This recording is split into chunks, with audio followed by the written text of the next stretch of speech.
Good morning, everyone. Meeta Sani here from the main group. Welcome to the Q&A sessions with Meeta and Tosh. Hi. Morning, everyone. And we are joined by Richard Monroe of Workplace Creations. Welcome, Richard. Hi there, Meeta. Nice to see you. Really nice to see you. And to you, Tosh. Just whilst we're getting everyone in the room, just to give everyone a little reminder of the format of our sessions, because these sessions are for you, our attendees to the webinar. So we've got a chat box on the side, which we really want you to put your questions.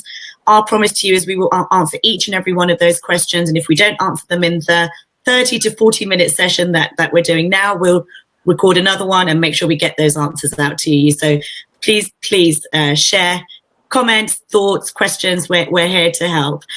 Also, we've got a poll going, which is asking you as business leaders and business owners in charge of people, what is the biggest challenge your organization is facing at this time? And we're already getting some feedback about 56% already are saying getting their workforce back to the office safely. So Richard, your joining us today is very timely. So thank you everyone for commenting there. We'll come back to that at the end to see what the outcome is of the poll. And I just want to be clear, you know what, we answer the questions as we go through this webinar. We do this is the system every single time. So don't feel shy to ask whatever it is. Rich is going to be with us for at least the first 10 minutes. So, grill him, ask him whatever questions you need to know, that he's here to help. We're all here to just help in whatever way we can. And if there are questions that arise after Richard goes, after the first 10 minutes or so, then we'll make sure we'll follow that up with him and get the right answers back to you anyway. OK, so do ask us as we go through, and then we'll be doing the Q&A at the end like we normally do anyway. All right. Thank you, Tosh. Yeah, so our topic today is all about how the future of the workplace is evolving. And Richard, you and I have been having some really interesting conversations around the innovation that is out there. Can you just tell us a little bit about the last 8 weeks and what Workplace Creations has been doing to support your network and your clients? Oh, you're muted, Richard. Thanks very much for inviting me on. Real pleasure to be here and to be able to talk to you both and to your audience. So thank you very much for the invitation. Workplace Creations has been going for 17 years, and we concentrate on designing and building great work environments. And the last 8, or even actually, I'm thinking it's more like 11 weeks of lockdown since March the 23rd has been bizarre. But we as a business have been able to work from home. We've been helping clients from home. Lots of them have been obviously in lockdown for that 6 or 8 week period until the Prime Minister said that we could actually get back out and start working again. And those people who can still obviously keep working from home are doing so. But we have a number of clients who have asked us to help them in how they want to, or how they're going to try and prepare to get back into work. Yeah. And those people are existing clients of ours. We have 150, 180 existing clients who we've maintained contact with, not only after we've done their original work, but from a maintenance perspective and looking after their business premises all the way through. They've all come back and they've basically said to us, look, Richard, how do we manage to get our workforce back safely? Yeah. All of our workforce has been very safe at home. That's safe place number 1. We want to create safe place number 2, which will be their work environment for them to come back into. So we've been helping, lots of clients. We hold a lot of their drawings, their CAD drawings, their space plans in our own offices, and we're able to redefine and repurpose those to show them what 2 meters looks like and how many people are due to go back. And a classic example is one of our largest clients. Sadly I can't name it, but they've asked us to look at 80 of their offices, and we've been replanning them on the basis that they don't want their big city centre buildings back open again. They want their regional facilities opening with at least those that had 100 people in, where people can safely drive to work, they can park their car at work, and they're looking at spaces which are on ground and first floor levels. So because obviously, with social distancing, lifts are quite difficult, especially for tower buildings in central London. Yeah. And so they've asked us to look specifically at those buildings. And I think once we've worked through those processes, we can get probably 20 to 25% of the workforce back into those spaces. And there are some particular pinch points within those spaces that we have to be very careful of, where people are likely to come into contact with each other. The front doors obviously are openable and you don't have to touch them, so touchless is really important as part of this process. Okay. But then getting through the reception areas and into their offices to do what they have to do. The majority of people are still tending to want their workforce to be working from home, but there are certain industries that needs to be able to get back into the office, and traders are an obvious example of that, with all the facilities that they have. I put my hand up so I don't cut across there. I was wondering, Richard, do you look a little bit at China or Hong Kong, who I see them as a bit of a time machine. They're a bit of ahead of the game from us. So we're going through what they've already gone through. They're at the stage where people are going back to work. In fact, I think they've had that for a while. Sure. In which case it's about, I appreciate it's bespoke to each workplace. But what sorts of, can you give us some ideas, or anybody that's listening, what should we be doing? What should companies be doing? What sort of things should we be thinking about?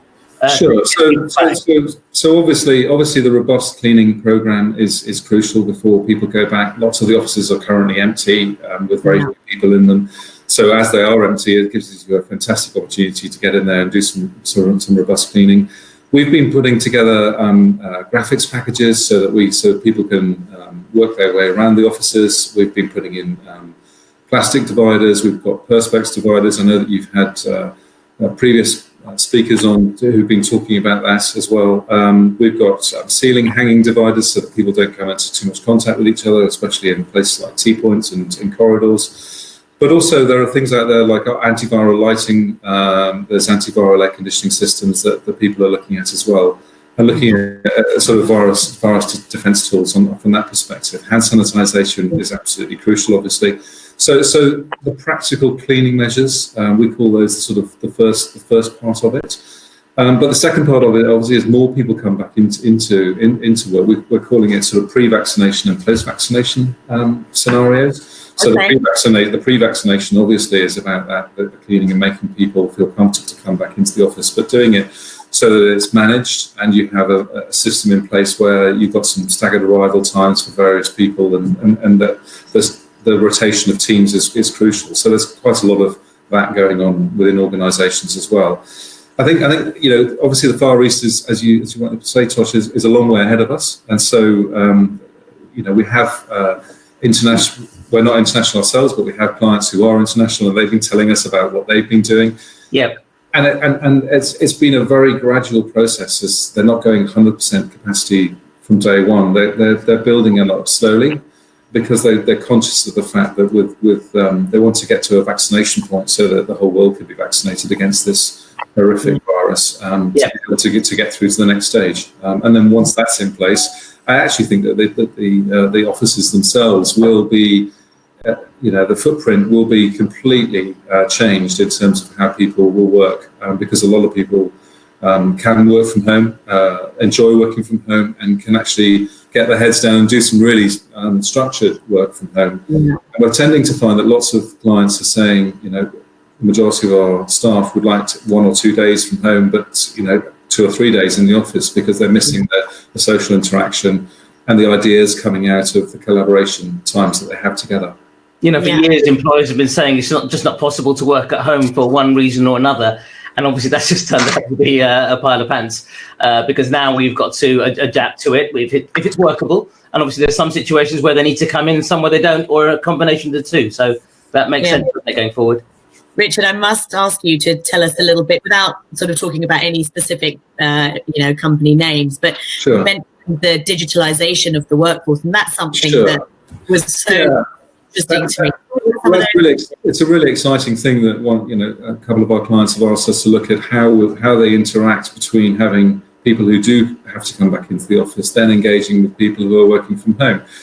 And we're live now in all of our homes, talking to each other, and having that process whereby the screen. We've actually had one client who wants us to look at their T-point and transform it in a way in which it's full of screens that then link back into people's homes, and so the people who are working from home can engage with the people who are actually in the office at the same time, so that there's an interplay and in inverted commas town hall effects, and to be able to link people who feel a little bit insecure from having to work on their own at home, or in fact the fact that they've got children to look after, during this recent time, to have 2 or 3, 4 children to be look after as well as work. It's a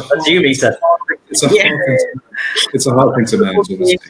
Yeah. But the connection between the workplace and home, I think, is going to be combined in such a way that it's going to join really well together. And I think having that interconnection in play so that you can actually have the technology within the office that then links back through Microsoft Teams or Zoom or WebEx, whatever works best for whichever organisation, to have it in such a way that everyone feels. Oh, is he frozen? That was interesting. We lost you there for a second. Everyone feels is the last thing he said, Richard. Sorry, everyone feels part of the same organisation and everyone's together. We run it at the moment for when we run our sites. We have a digital camera on our sites so that we can see what's going on and they can see us, and we can talk to each other. So all the sites that we run, we have this process, and it's an incredibly good way of managing everybody in terms of if they've got a question to ask, they can just ask the question rather than having organised either a call or booking in a Teams meeting or all those sorts of things. They're great. I'm finding they're fantastic. But when you get 20 or 30 people on a Zoom call, I had a client who had 300 people on a Zoom call. You can't read the body language, but also the quieter people stay quiet. The noisier people stay quite noisy, and you're sort of that reflection of potentially what the office is like. You don't hear all the ideas from the people who actually need the benefit and the help. But if you have a live link, you're able to manage that process more effectively. That sounds really smart, and it's very exciting to see the innovation. But actually, I think the shift in mindset, as you said, 11 weeks, not 8 weeks, I've lost count, but the shift in mindset, it's almost been quite old-fashioned to imagine a business that only works with everyone in the office now. It's smart. It's about, changing the way we look at the workspace and looking at some of the statistics that are out there. I was looking at a BBC article yesterday. They talked about going from 1,400 in office down to 30 with zero impact on productivity. So the work that you're doing with your organizations and you giving us some insight into that today has been so powerful, because it really is the future. Yeah, I mean, I heard a chap on a webinar this morning from Brightside Insurance who had 507 people in 3 offices, and they've gone all digital within 5 weeks, and none of the customers has been affected in any way, shape or form. And he's now looking at his office portfolio of 3 massive buildings and wondering, why have I got these buildings? So they could combine into one. It was really interesting that he said that they're all interspersed around the country. And he said a lot of his work is done in London, but they don't have a London base. So he's thinking about how he then manages his London portfolio from a more temporary solution, but one that brings the organisation together. And I think it's that sustaining the culture of the organisation is why historically offices have existed. It's the place to go to make things happen, and to meet people. Yeah, and so the social impact and the cultural impact of office space is going to be even more prevalent than actually the work rate or productivity, isn't it? Yeah, well, we found that the younger generation, everyone's in different generations. I'm in the older generation, obviously, but the younger generation have really missed out because, our young designers who are in their early 20s, some of them have been on their own for 9 or 10 weeks. They haven't got any other family members. They're living in different parts of the country. They've been in a flat on their own. One of them hasn't seen someone for 9.5 weeks. And so the interaction is really crucial. Yeah. And also the learning process from the older team member. That's the other great reason with bringing people back into some space where they can collaborate together. Yeah. To be able to learn from someone who's more senior than you is a really good thing to be able to do. And you can't do it unless you're in the same place together with somebody. Yeah, very true. So reverse mentoring could be something that all organizations should be thinking about to really help shape the workforce, whether you're the older generation like us, 20, 30 years experience, or the newer people. We can all learn from each other all the way. That's so true. Thank you. I think actually the social space of the office is the crucial part of it. So places where there's great coffee, great food, the ability to interact with each other, but have social distancing is the thing that's going to come back very, very strongly, because it's going to be an attractive place for people to be able to go to. The office is absolutely not dead, because people do need that in their lives. It's just the transition between that safe place at home to that new safe place being the revised office. Absolutely right. Totally agree with that. Really interesting the way you thought, made me think about it as well, actually, in terms of the social aspects of it and the different parts of it. So that's really interesting, actually. That's what we do as an organisation. We tend to get under the skin of the chief exec or the MD or the owner of the business, but also everybody else within the organisation. Yeah. So when we normally go and meet people, there's HR, there's finance, there's facilities. It's not just the property aspect of it. It's the whole collaboration of how that business is joined together, and that's going to become even more strong now, because the Teams meetings will actually include all generations and all people within their space to see how they believe their office should be used in the future, because we can all work from home, because we've proved it that we can do it. We're designing from home, we're pricing from home, we're presenting our ideas on from home. It's we've done it internationally. We've had a big American corporate who we did one to 2 weeks ago that was thrilled with what we did for them, because they could have a live input on it as well.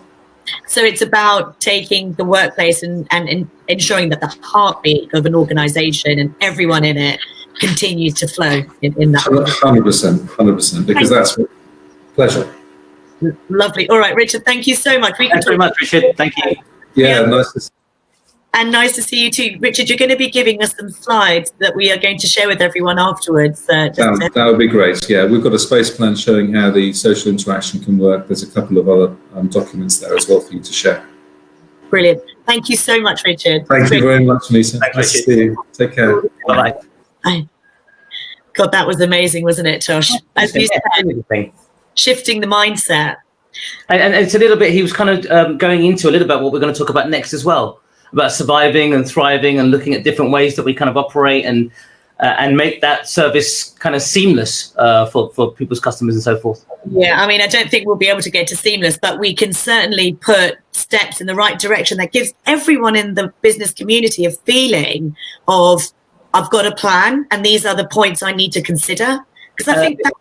Yeah, you're right. And we're going to go through, in fact, what we've been doing for our own business, which I think will be helpful to people to listening and to see how they can apply it to their own situations, right? Yeah. Questions. One of the things that I wanted to cover, actually, we've got a question from me, so thank you for that. We are going to come back to that question. But one of the mindset shifts I wanted to talk about was just making sure your employees feel that you have taken every consideration into effect for safety. So last week we talked about this personalized protect box, and we had some trouble getting the link out. So if people didn't receive it, we are going to send it out again this week.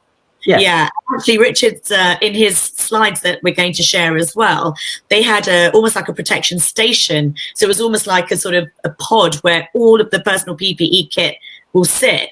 And I think just sharing a kind of list of what you've done as an organization for your people to feel safe and secure is really key. Because I think if the mindset shift is there, everything else from that will follow: the workflow, the re-engagement, and that real community and heartbeat will continue. So yeah, Tosh, you're right. Our second topic of the day is surviving and thriving. But shall we just have a little look at Eve's question before we go into that? Yeah. Wonderful. Okay, so Eve's question asked, are employees legally obligated to go back to work if they have health concerns and safety concerns? And that's why I love having our resident employment law specialist in the room. The only reason you just explain it. No. Okay. So the first thing there, it says Eve said she had this question on the last session. So we always do a follow-up with the video. So if you didn't see that, maybe the answer was in there. But this is the situation. As an employer, you have an obligation to create a safe system and safe place of work. So if the employee has legitimate concerns about their health and safety. That means they feel that they're in serious and imminent danger, which is what the coronavirus scenario has created. Well, they're not obligated to go into work if those are legitimate reasons. But if the company have taken reasonable precautions and steps to address those concerns, so that doesn't mean everything, but it means doing everything that is reasonable in the circumstances. And if an employee says, no, I'm not coming in, well, they don't have to come in, but they won't get paid. Yeah. Does that answer the question? That reasonableness that we were just talking about listing, that if you've got that really clearly defined, then it puts you as an employer in a really strong position, but also overcomes that question around whether it's, there's been a reasonable amount of effort made in getting your people back to work. I mean, I think one of the important things to do at the very beginning, the way I always look at it, the way my brain looks at it is beginning with the end in mind. So if you have to justify to somebody what you've done, what do you need to do to justify that you've taken reasonable steps? Well, get a company in, or do it yourself properly if you know how to do it, and carry out a risk assessment. Risk assessment just means what are we putting in place to make people feel safe? If they've raised those issues, you know what the concerns are. What are you going to do to stop those being a concern? What are we going to do about the workstations? How are we being 2 meters apart? If we're not going 2 meters apart, what are we doing to stop transmission situations or anything like that sort of thing? That's what you need to have, so systems in place. Yeah, and this personalized protection box, I think, is really key. Everyone has their own little set of, which I really think is a great idea, because I know for my people, I wouldn't expect anyone to go into a place and a space that I wasn't willing to put myself into. So for us, we are thinking about, buying these personal protection boxes. I've got masks, goggles, if relevant, gloves, hand sanitizer, wipes, everything that an individual can think, I'm going to be safe. Yes. I mean, I want you to think about if it wasn't that, if employees couldn't go into situations that weren't safe, we wouldn't have any firemen. Our frontline staff, they wouldn't be doing their job. So the reason that they're able to go into those situations the analogy is that the employers have put things in place, or should have at least put things in place to assess what the risk is, manage it, and give the employees the right instructions and equipment to protect them from those situations of concern. That's the way I want to think about it. Yeah. Now we've got a question. So Eve, we had some other questions from you, but they've disappeared actually. I don't know what's happened there. Yeah, she was thanking us. Pardon? She was just saying thank you. Oh, no, perfect. There were some other questions in there as well, but the question has disappeared. But next week, we're actually running a session around the furlough scheme, the updates on the furlough scheme, because some of those questions were around furlough, and also how we as employers can utilize the furlough scheme to support our people and our businesses to bounce back. So watch this space this time next week. That's what Tosh and I will be covering, because there's a lot that we can be doing. I'm so sorry, Eve, you said you'll chat them again. I don't know what happened there, but we're definitely going to be covering that next week as well. So we'll be giving it more time. Sheikah's asking a question, Tosh, around if an employee's only option is to get back to work via public transport, and then that can't be changed, can that be classified as belief for serious and imminent danger, especially when jobs can be done successfully from home? Well, I'm just going to say before we go into this, Boris Johnson has said if you can work from home, do work from home. So absolutely right. If it can be done successfully at home, why are they coming into work? Just avoid it. The only situation where you need them to come in is where you need them to come in. They're not working. Correct. It's got to be able to work from home. And if not, that's where they come into work, because obviously either they're at home furloughed or they're not being paid or they're at risk of redundancy. So in those situations, you're right. You need to just leave them at home. But just to address that issue of those staff that do have to go in to work, what is your employer's obligation? Again, it is to tell staff what they need to do to protect themselves. Stay a distance. Don't go into a crammed bus. Wear gloves, wear your equipment, do whatever you need to do to avoid the scenario. If you can avoid public transport, obviously better. Maybe consider carpooling or somebody with other work colleagues, because you're going to be at work with them in any event. Just some suggestions. Yeah, we know that Boris Johnson is going to be speaking imminently about this bubble that's going to grow.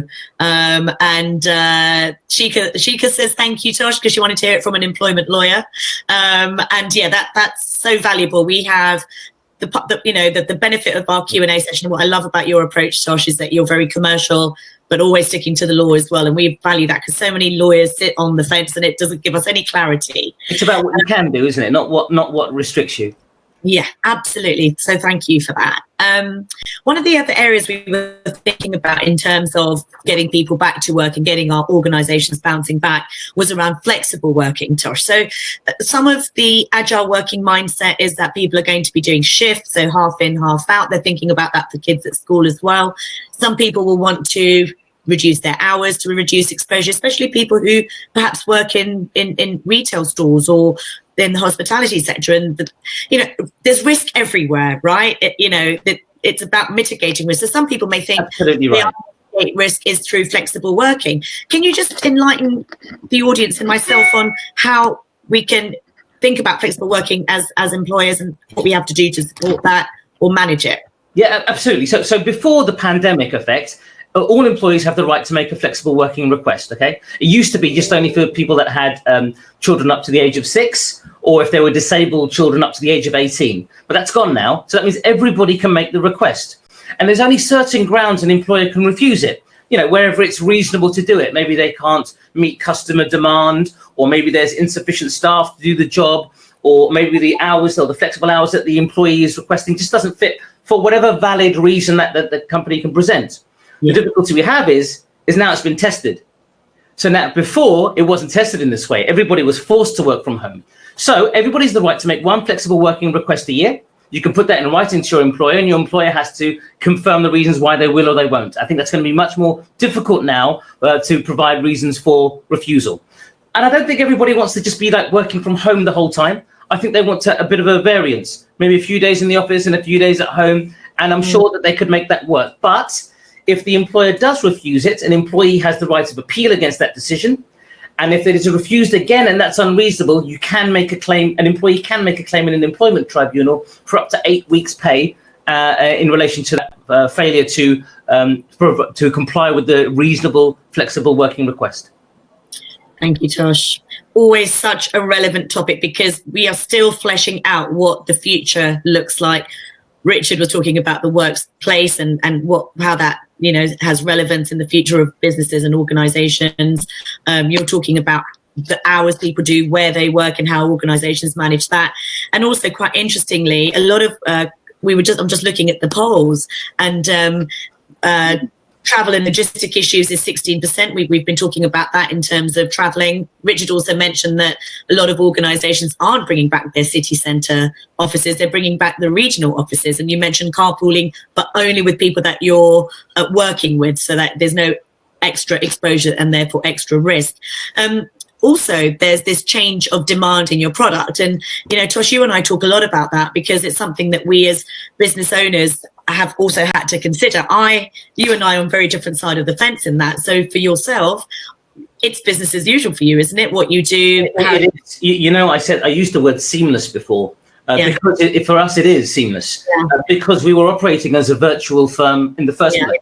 So meeting people face to face wasn't necessarily a requirement for us to be able to deliver for our clients. Whereas a lot of companies are either adapting to that way of working or figuring out another way that they can do things, right? Yeah, and I think that's the side of the fence we're on. So we were very much, even though we're talent consultants, 90% of our work was in the attraction field. So finding people for organisations. And I know we managed to do that well for you, even remotely. And you and I are going to talk about that in another session. We'll do a separate chat about that. I think that will be helpful for people, how you can help people right now. Yeah, but what clients have been asking for is more understanding around if they have to create a redundancy program, how they can do that with positive footprints. We've talked about outplacement. Financial concerns is actually 13% of our audience today are talking about financial issues and redundancy concerns. So that's something we're also going to be talking about next. Yeah. That would be helpful to them, I think. Yes. Yeah, and it's interesting how we've actually done a survey, and if anyone has received our request to fill in this survey, please do have a look at it. It will be in your inbox, and I know you probably get so many, but what we're trying to do is get a real understanding of how we can guide our sessions to help you get the answers you need straight away so that you can apply it quickly and efficiently. We're literally tailoring these to what you guys need. Otherwise, it's kind of pointless. We really, we can say what we think is important to you from our own experience, but if you give us that feedback or you call us, we'll make it the topic. We'll focus on what those issues are that matter. So we're coming up to 30 minutes, Tosh, but we do have a few questions that I'd love to answer off with you. So let's have a look at the first one. So Louise is asking, what requirements do employers have with regards to testing and providing testing for all employees? Is this allowed and expected? She has a lot of staff asking, but it seems fairly murky at the moment. Well, I think the track and trace, test and trace. Absolutely. So the track and trace system is like an app. And where people have either they have symptoms, they have to isolate themselves for 7 days.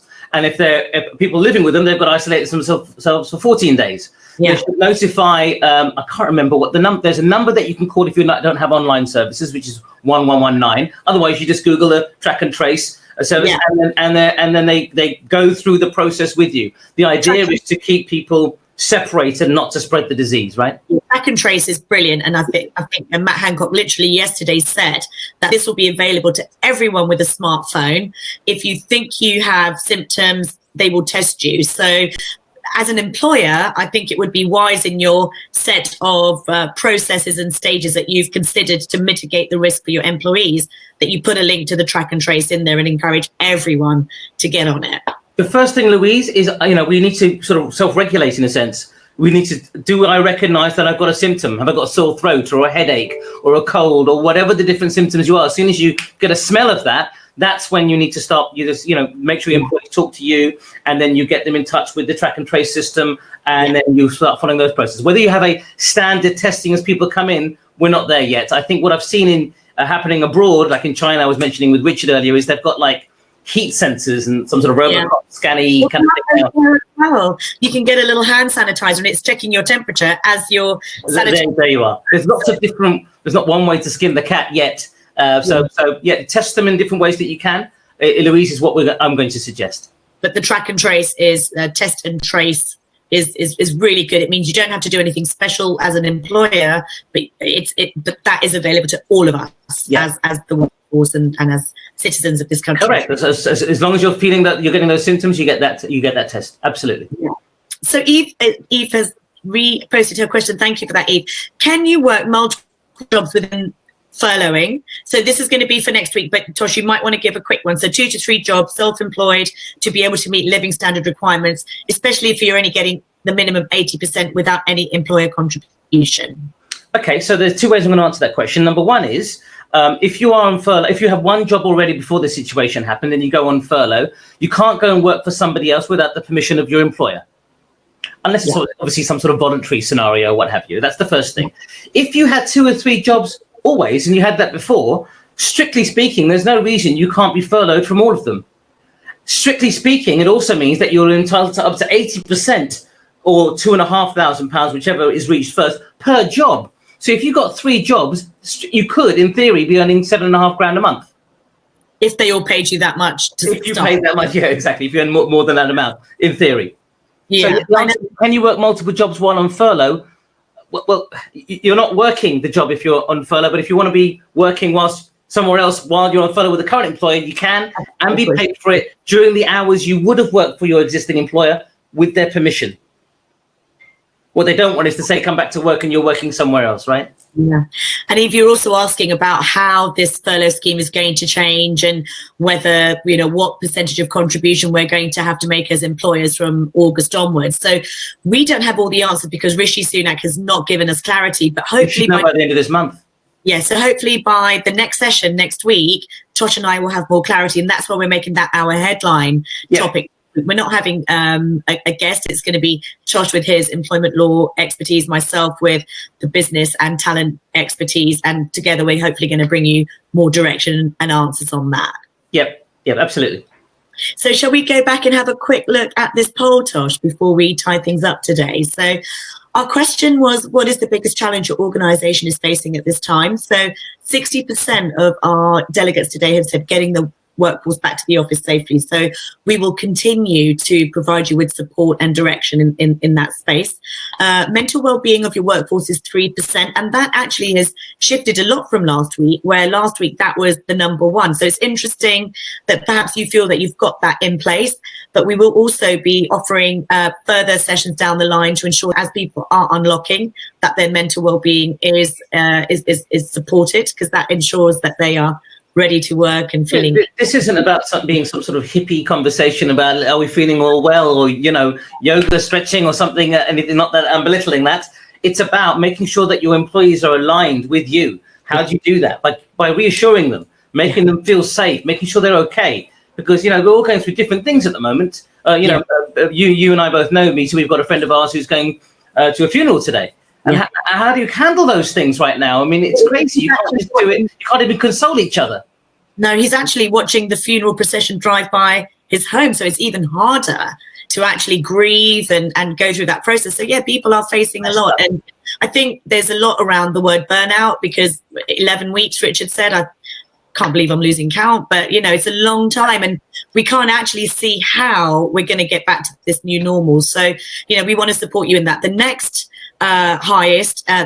Getting back to work, getting workforce back was number one. Travel and logistic issues was number two. So we will be talking about that too. Financial issues and redundancy we're going to cover next week. And then the change of demand in your product. So Tosh and I mean, we talk to our clients. And one of the lessons I've learned in this pandemic is talk to your clients, understand what their challenges are, understand what their needs are, and where you need to reinvent how you deliver your service. Something that we've done is not just provide the attraction, but we've provided advice, consultancy services, training. We're actually offering to teach businesses how to recruit directly where they might have used a recruitment firm in the past, because finances are short. Time is a little bit more available now because people aren't commuting, and it's about how you add value. So think broader, work together as a senior team, brainstorm these ideas and ask your people as well. That I think is key. Ask your employees, because they see things you don't and will have ideas that you haven't considered. What I did was I just asked my clients, and I don't mean as their lawyer. I didn't know, how can I help you with contracts or, with the law? How can I help you? And we did a lot of things for free just to get people back on track, because right now you just need a helping hand. You don't need a bills that they can't pay, quite frankly. So just ask them, how can I help? Talk to them like a human being and figure out ways you can really help. You know what? I think that value comes back one way or another anyway in the future, right? And I think that is relationships. Absolutely. And I think that is the silver lining, that actually all conversations and engagement with clients and employees and network, everyone's got more empathy. It feels like there's more time and everyone's that much more present when they're having these conversations. And from that, as you said, Tosh, only good will come. So let's keep doing that, and let's get back to thriving from where we are now. Thank you, everyone. We've got some really nice messages from you all. So thank you for your feedback. Did we address all the questions for everybody, Meeta? I think we did. Quick look through. I believe we did. I don't want to leave anyone left hanging on if they have questions. Yeah. Okay, that's it. Great. Thank you very much for watching, and see you again next week. Brilliant. See you then. Thanks, Tosh. Stay safe, alert. Bye. Bye-bye. Stay safe, everyone.